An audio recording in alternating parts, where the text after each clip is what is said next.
Vamos nos assentar para o sermão. Devido à ausência do pastor Elianai por motivo de saúde, há uma pequena mudança na nossa liturgia. Para a leitura de um sermão do pastor Elisandro Rabelo. Leremos inicialmente Tiago, capítulo 4.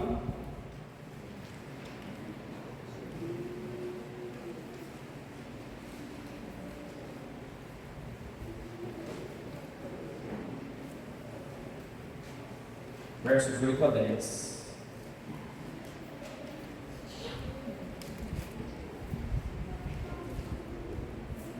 Ouçam a palavra de Deus. Tiago 4, 8 a 10. Chegai-vos a Deus, e Ele se chegará a vós outros. Purificai as mãos, pecadores, e vós que sois de ânimo dobre, limpai o coração. Afligi-vos, lamentai e chorai. Converta-se o vosso riso em pranto, e a vossa alegria em tristeza. Humilhai-vos na presença do Senhor, e Ele vos exaltará. Agora o Salmo 32.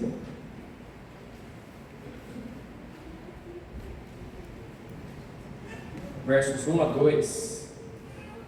Salmo 32. Versos 1 e 2.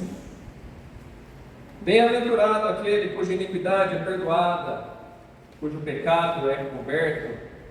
Bem-aventurado o homem a quem o Senhor não atribui iniquidade, e em cujo espírito não há dolo.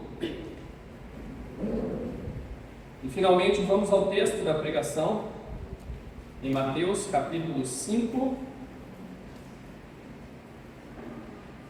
versículo 4.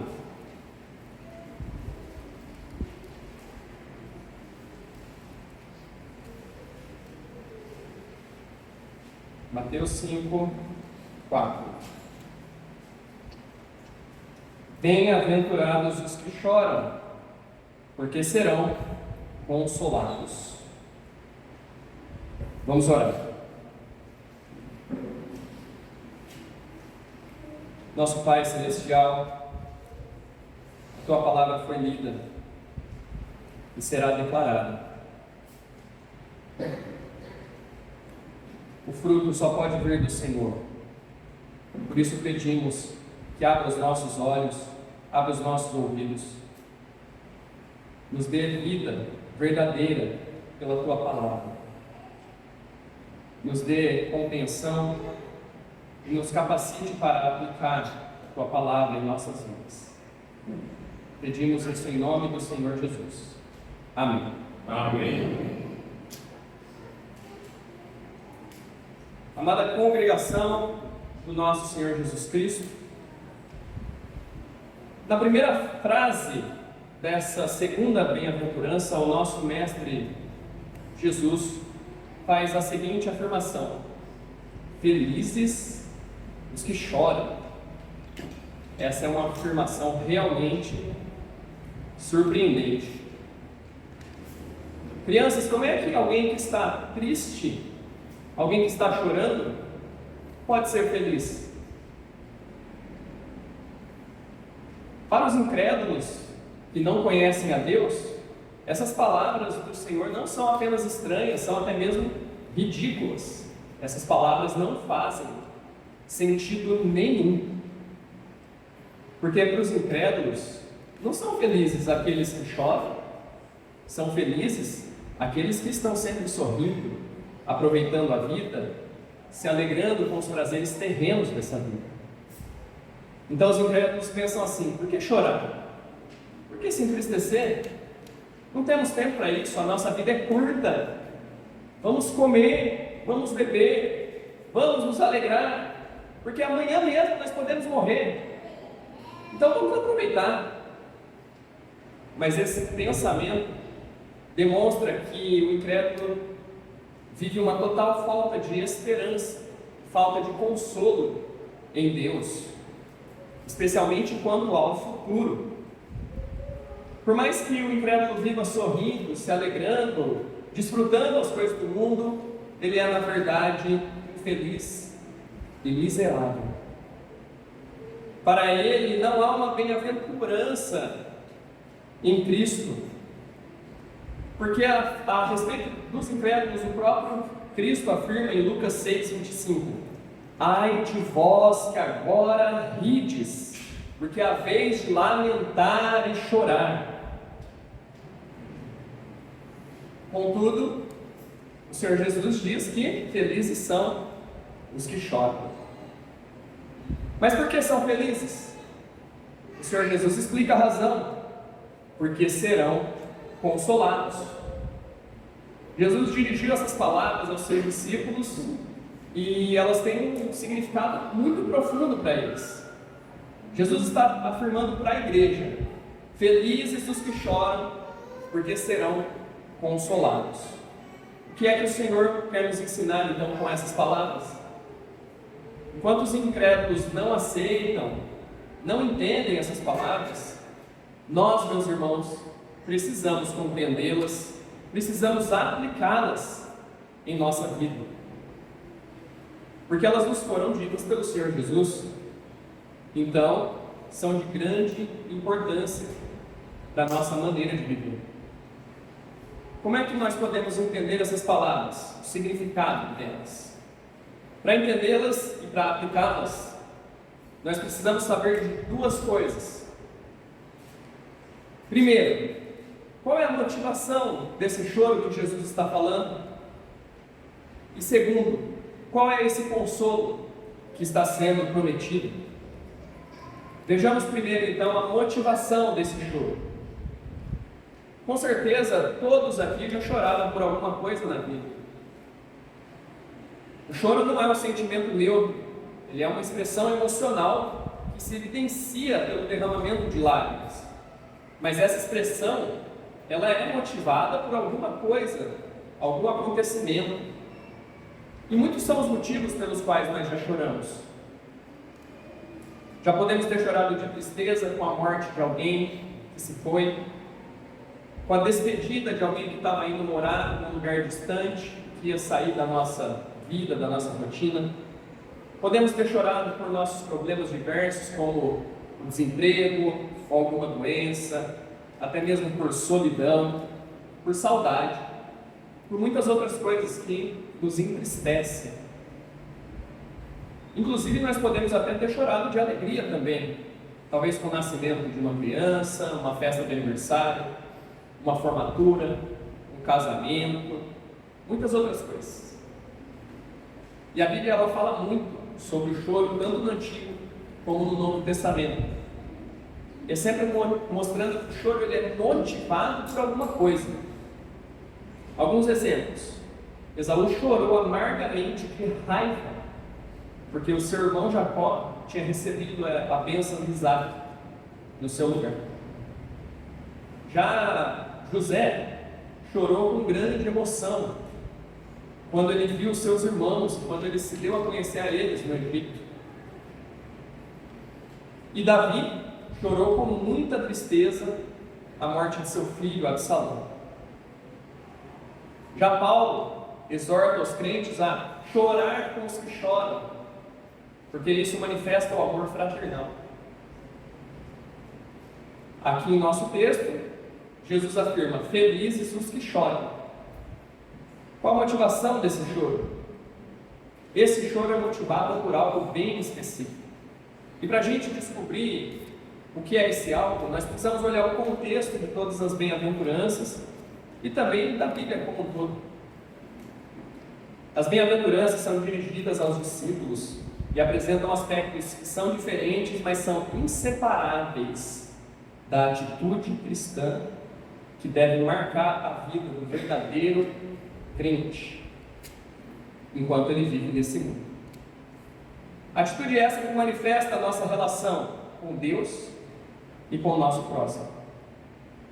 As bem-aventuranças, elas foram bem arrumadas, arranjadas pelo Senhor Jesus. Cada uma delas se encontra no seu devido lugar. Elas estão ligadas umas às outras e elas têm uma harmonia entre elas. Então, os que choram aqui no versículo 4 que nós lemos, são os mesmos que são humildes de espírito no versículo 3. Não há distinção. Esses que são humildes de espírito, pela obra do Espírito Santo, são levados ao reconhecimento dos seus pecados e, consequentemente, choram por eles. Então, os que choram, estão chorando por seus próprios pecados. O choro sobre o qual Jesus fala aqui é uma profunda tristeza espiritual sentida pelo crente por ter ofendido a Deus com os seus pecados. Não é um choro simplesmente superficial e momentâneo, sem nenhum sinal de arrependimento. Não é aqui uma tristeza superficial, mas é uma tristeza sincera, que brota de um coração arrependido pelos pecados cometidos contra Deus. Chorar pelos pecados é uma evidência da verdadeira conversão e deve ser uma atitude contínua na vida do crente. Chorar, eu vou ler novamente, meus irmãos. Chorar pelos pecados é uma evidência da verdadeira conversão. Deve ser uma atitude contínua na vida do crente. Somente os que nascem de novo podem reconhecer e chorar profundamente pelos seus pecados. O choro pelo pecado é uma tristeza segundo a vontade de Deus, que nos conduz ao arrependimento.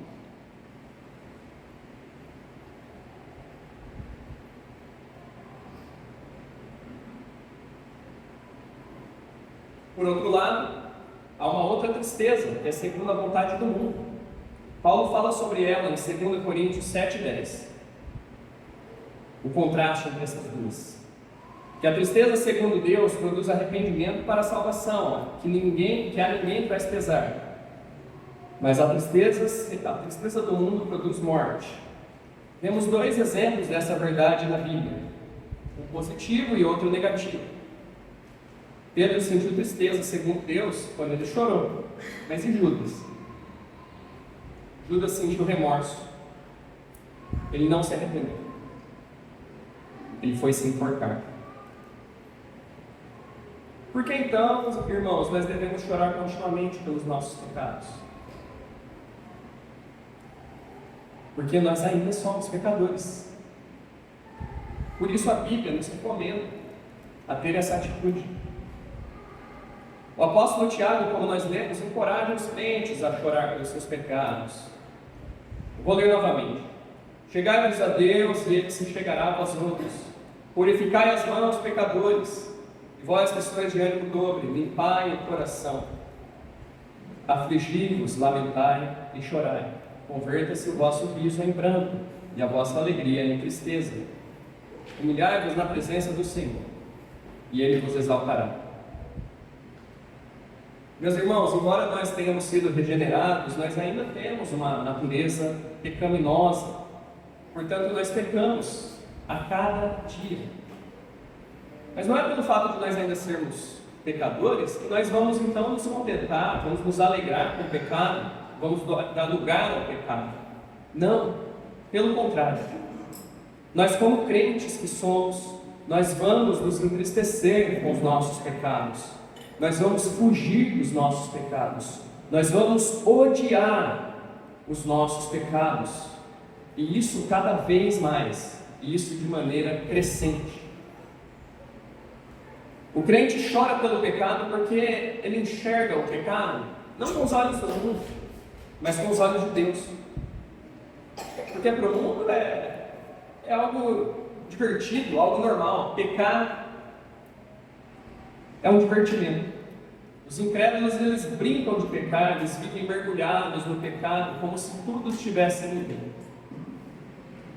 Pecados como adultério, homossexualismo, suborno, mentira, vingança e outros muitos pecados, eles parecem ser absolutamente normais para a sociedade moderna. Mas não é assim que Deus vê o pecado. Todo pecado é uma ofensa à santidade de Deus. Ele é Deus Santíssimo, que não suporta a iniquidade, com Ele não habita o mal. Ele odeia todo o pecado, e inclusive Ele odeia o pecador impenitente, o pecador que não se arrepende. Seu Espírito Santo se entristece com os pecados cometidos pelos seus filhos e também pelo mundo. O seu ódio pelo pecado fica muito evidente na Bíblia.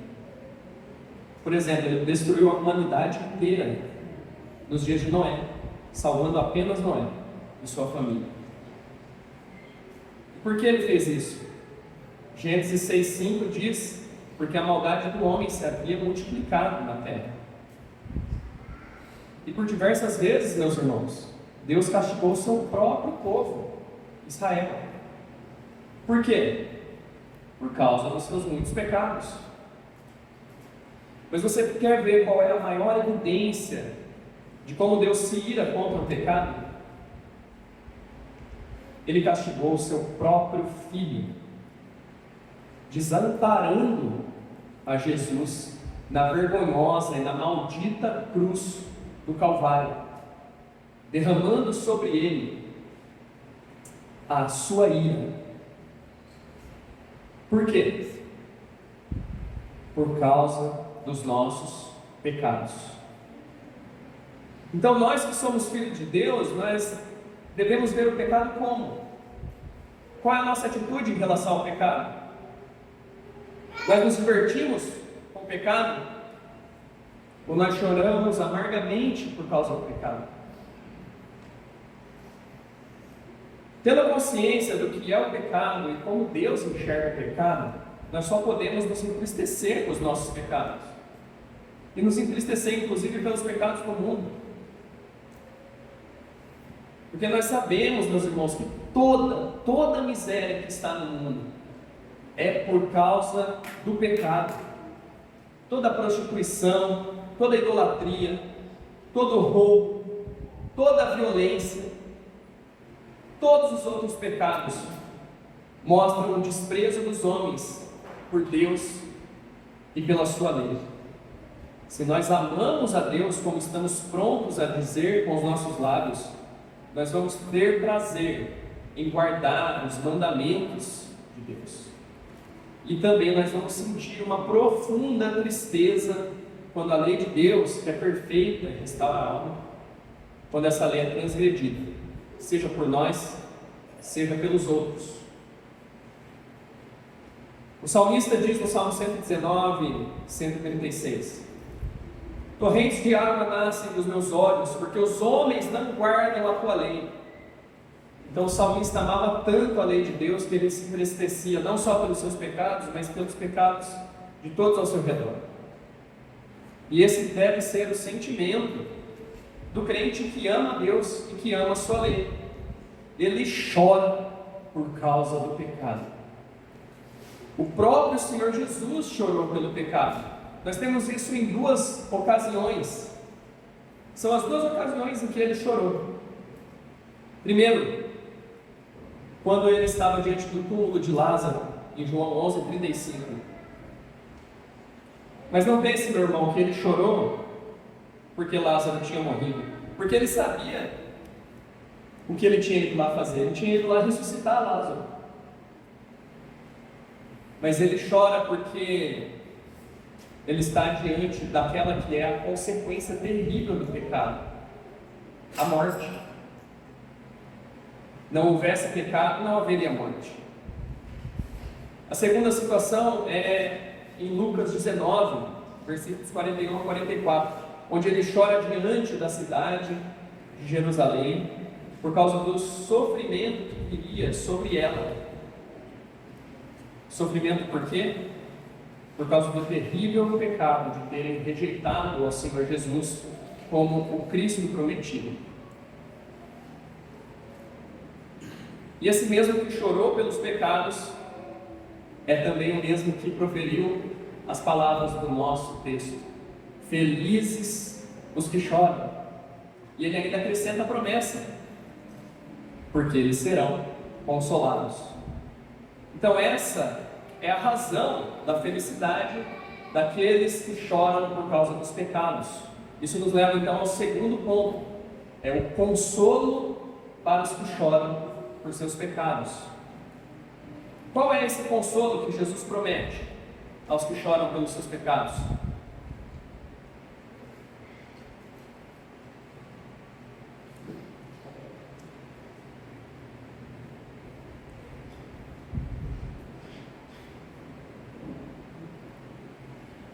Para nós sabermos qual é esse consolo, nós precisamos novamente olhar para o contexto das bem-aventuranças e também a Bíblia como um todo. Tem muitos textos que apontam para esse consolo. Nós já vimos então que os que choram são os humildes de espírito, e esses são bem-aventurados por serem herdeiros do reino dos céus. Como tais, eles participam dos benefícios desse reino. Um dos benefícios que eles têm no Senhor Jesus é o perdão dos pecados. Meus irmãos, os que choram por causa dos seus pecados, eles podem ser consolados. Por quê? Porque há perdão para os seus pecados. Aleluia! Louvado seja o nome do nosso Deus. Depois do choro, existe consolo. Em outras palavras, nós podemos dizer que a tristeza motivada pelo pecado, que vem acompanhada da confissão, essa é a tristeza bíblica, ela é seguida pelo perdão que o Pai graciosamente concede ao pecador arrependido, mediante seu Filho amado, em quem temos a remissão dos pecados. Nosso Deus, que é santo e que odeia o pecado, que odeia o pecador impenitente, esse mesmo Deus é também um Deus misericordioso. Esse Deus misericordioso, Ele não tem prazer na morte do ímpio, mas em que o ímpio se arrependa dos seus maus caminhos e viva. Ele é o Deus perdoador e cheio de graça, conforme nós lemos, vez ou outra aqui, na nossa liturgia mesmo, em Miqueias 7, 18 a 19. Quem, ó Deus, é semelhante a ti, que perdoas a iniquidade e te esqueces da transgressão do restante da tua herança? O Senhor não retém a sua ira para sempre, porque tem prazer na misericórdia. Tornará a ter compaixão de nós, pisará aos pés as nossas iniquidades e lançará todos os nossos pecados nas profundezas do mar. Então vejam, irmãos, depois de ter punido o povo por causa dos seus pecados, por causa das suas iniquidades, o Senhor envia o profeta Isaías para consolar esse mesmo povo com a promessa de perdão, mais um, perdão dos pecados. Temos em Isaías 40, versículos 1 e 2. Consolai meu povo, diz o vosso Deus. Falai ao coração de Jerusalém que é fim do tempo da sua milícia, que a sua iniquidade está perdoada e que já recebeu em dobro das mãos do Senhor por todos os seus pecados. Irmãos, Ele também concedeu perdão a Davi, o rei Davi, que se entristeceu por seu terrível pecado e o confessou a Deus. Davi, portanto, sendo consolado por Deus com o perdão do seu pecado, sim, ele se sentiu realmente feliz. E então ele escreve aquilo que nós também lemos no início do sermão: bem-aventurado aquele cuja iniquidade é perdoada, cujo pecado é coberto. Bem-aventurado o homem a quem o Senhor não atribui iniquidade e em cujo espírito não há dolo. A verdadeira felicidade do crente, então, e a maior alegria do crente, o maior consolo do discípulo de Jesus, é receber de Deus o perdão dos seus pecados. Não há alegria maior. E além do perdão dos pecados, nós somos contemplados por Deus com o consolo que o seu Espírito nos dá já nesta vida. O Espírito Santo, Ele é o nosso Consolador, e na nossa peregrinação Ele está do nosso lado, nos encorajando e nos capacitando a perseverar na fé em meio às tribulações do tempo presente, que muitas vezes também nos fazem chorar. Então Deus já nos consola nessa vida, porém só na eternidade é que nós seremos plenamente, finalmente consolados por Ele. Os filhos de Deus recebem consolo com base nas promessas que Deus revelou em sua palavra. A palavra de Deus nos consola, meus irmãos. As promessas de Deus nos dão esperança. Durante a nossa peregrinação aqui, nós temos que chorar muitas vezes, lamentar os nossos pecados, mas Deus já nos consola com a promessa de perdão. E também em sua palavra Ele nos consola com a promessa fiel da vida eterna. O Senhor prometeu voltar e restaurar toda a criação para habitar eternamente com o seu povo. Em muitos lugares da Bíblia nós somos consolados com a promessa da vida eterna. Abra sua Bíblia em Apocalipse, capítulo 21, versos 1 a 4.